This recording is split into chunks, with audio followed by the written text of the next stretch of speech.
డబ్బుల గురించి మనకి స్కూళ్ళల్లో, బడుల్లో, విద్యా వ్యవస్థలో చెప్పే భయంకరమైన అబద్ధాల గురించి ఈ వీడియోలో చెప్పబోతున్నాను. మొట్టమొదటిది, డబ్బుల గురించి చెప్తే మనకి స్కూల్లో కానీ కాలేజీలో కానీ బాగా కష్టపడి చదివితే నువ్వు డబ్బులు సంపాదిస్తావు. వాస్తవానికి దీనికి ఎటువంటి ప్రూఫ్ లేదు. ప్రాక్టికల్గా జరిగేది కూడా తక్కువే. బాగా కష్టపడి చదివినవాడు కూడా డబ్బున్న వాడి దగ్గర ఉద్యోగమే చేస్తాడు. అలాగే నువ్వు మంచి ఉద్యోగం చెయ్యి, మంచి జీవితాన్ని అనుభవించు. ఇక్కడ మంచి ఉద్యోగం అంటే అంటూ ఏమీ లేదు. ఐఏఎస్ ఆఫీసర్ జీతం కూడా ₹1,00,000, ₹1,50,000 మాత్రమే. కావున ఒక బిజినెస్ మ్యాన్ దానికన్నా ఎక్కువ సంపాదిస్తాడు. అదేంటి మీరు అంటుంది, ప్రతి ఒక్కడు బిజినెస్ మ్యాన్ కాలేడు కదా అని అనుకోవచ్చు. తర్వాత మరొక అంశం ఏంటంటే, డబ్బులున్న వాళ్ళ ఇళ్లల్లో కోట్ల డబ్బులు దాచిపెడతారు. అంటే డబ్బు ములుగుతూ ఉంటుంది అనుకుంటారు. వాస్తవానికి వాళ్ళు డబ్బుని ఇంట్లో పెట్టుకోరు.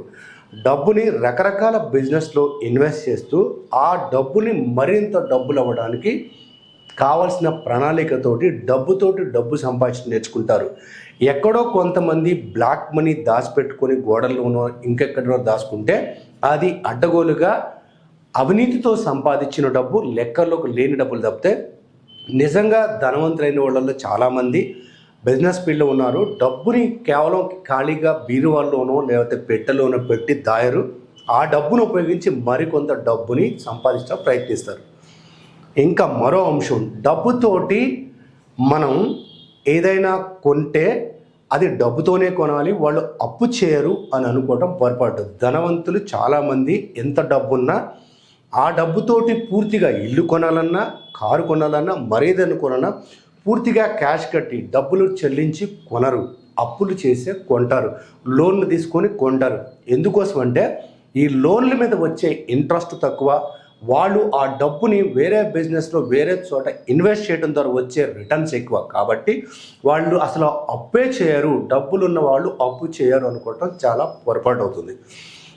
మనకి S&P అనే సర్వే కంపెనీ చెప్పిన దాని ప్రకారం ఇండియాలో డిగ్రీలు, పీజీలు, పిహెచ్డీలు చేసిన వాళ్ళు కూడా ఫైనాన్షియల్ లిటరసీ అంటే ఆర్థిక సంబంధమైన సమాచారం, ఆర్థిక సంబంధమైన అక్షరాస్యత, ఆర్థిక విషయాల్లో ఎలా ఉండాలి, వచ్చిన డబ్బుని ఎలా ఖర్చు పెట్టాలి, ఎంత దేని మీద ఖర్చు పెట్టాలి, మన సంపాదన పెరగాలంటే ఎటువంటి మార్గాలు ఎదుర్కోవాలి, ఒక్క సంపాదన లేదా ఒకవైపు వస్తున్న సంపాదన కాకుండా 4-5 సంపాదనలు వచ్చేటట్టు ఎటువంటి చేయాలి, ఇలాంటి ఇన్ఫర్మేషన్ ఉన్నవాడు ఇండియాలో ఇప్పటికీ 20% కన్నా తక్కువ అని చెప్తుంది. అంటే మనందరికీ అలవాటైంది కామన్గా ఏంటంటే గుడ్డు చాకరీ చేయడం.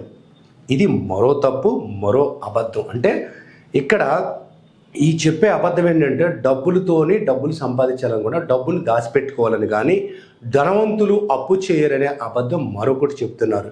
ఇంకా మరో విషయం ఏంటంటే, ఈ డబ్బుల గురించి మనకు ఒక అడ్వైజర్ ఉండాలి, స్పెషల్ అడ్వైజర్ ఉంటేనే మనం చేయగలుగుతాము, లేకపోతే మన వల్ల కాదు అనుకోవటం మరొక తప్పు. వాస్తవానికి అలా కాదు. డబ్బుల గురించి ఇన్ఫర్మేషన్ తీసుకోవడం, డబ్బులు సంబంధించిన సమాచారాన్ని సేకరించడానికి ఎవరికైనా ఇవాళ అందుబాటులో ఉంది.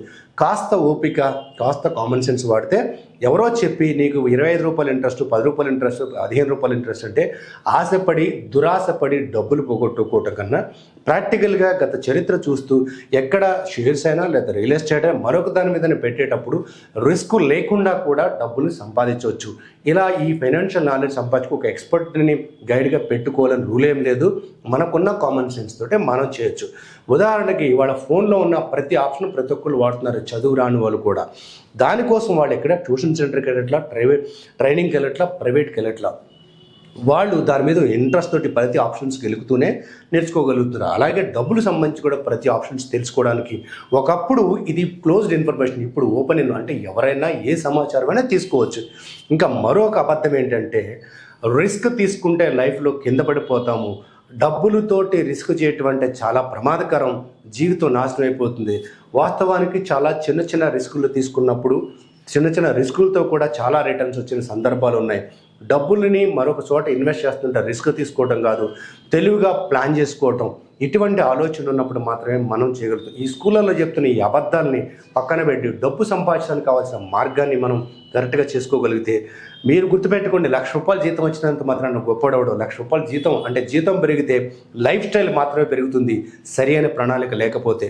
సరి అయిన ప్రణాళిక ఉంటే తక్కువ సంపాదనతో కూడా ఆస్తులు కూడబెట్టిన వాళ్ళు చివరిలో వృద్ధాప్యం సమయంలో ఎదుటి వాళ్ళ మీద ఆధారపడకుండా, అలాగే వాళ్ళకి కావాల్సిన కనీస అవసరాలు విద్య, వైద్యము, ఆహారము, నివాసం, వీటికి సంబంధించిన వేరే వాళ్ళ మీద ఆధారపడకుండా రాయల్గా బతికిన వాళ్ళు ఉన్నారు.